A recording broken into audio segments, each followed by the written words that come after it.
ಹಿಂದಿನ ಜನ್ಮದಲ್ಲಿ ಅಂಜನಾ ದೇವಿಯು ಇಂದ್ರನ ಆಸ್ಥಾನದ ಪುಂಜಿಕಸ್ಥಲ ಎಂಬ ಅಪ್ಸರೆಯಾಗಿದ್ದಳು. ಒಮ್ಮೆ ತಪಸ್ಸಿನಲ್ಲಿದ್ದ ಕೋತಿ ರೂಪದ ಋಷಿಯನ್ನು ಆಕಸ್ಮಿಕವಾಗಿ ಅವಮಾನಿಸಿದ್ದರಿಂದ ಋಷಿಯು ಕೋಪಗೊಂಡು ನೀನು ವಾನರ ರೂಪದಲ್ಲಿ ಜನಿಸುವೆ ಎಂದು ಶಾಪ ನೀಡಿದರು. ತನ್ನ ತಪ್ಪಿಗೆ ಪಶ್ಚಾತ್ತಾಪಪಟ್ಟಾಗ ಋಷಿಗಳು ಕರುಣೆ ತೋರಿ ಶಿವನ ಅಂಶವಾದ ಮಗನಿಗೆ ಜನ್ಮ ನೀಡಿದಾಗ ನಿನ್ನ ಶಾಪ ವಿಮೋಚನೆಗೊಳ್ಳುತ್ತದೆ ಎಂದು ಅನುಗ್ರಹಿಸಿದರು.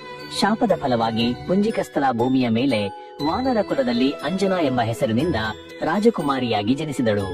ಆಕೆಯು ವಾನರ ಮುಖ್ಯಸ್ಥನಾದ ಕೇಸರಿಯನ್ನು ವಿವಾಹವಾದಳು. ಅಂಜನಾ ದೇವಿಯು ತೀವ್ರ ತಪಸ್ಸು ಮಾಡಿದಳು. ಶಿವನ ಆಜ್ಞೆಯಂತೆ ವಾಯುದೇವರು ಆಕೆಯ ಗರ್ಭವನ್ನು ಪ್ರವೇಶಿಸಿದನು. ಇದರ ಫಲವಾಗಿ ಶಿವನ ಅಂಶವಾದ ಮಹಾಬಲಶಾಲಿ ಮಗನು ಜನಿಸಿದನು. ಆ ಮಗುವೆ ಅಂದರೆ ಆಂಜನೇಯ, ಅಂಜನೆಯ ಮಗ ಅಥವಾ ಹನುಮಂತ.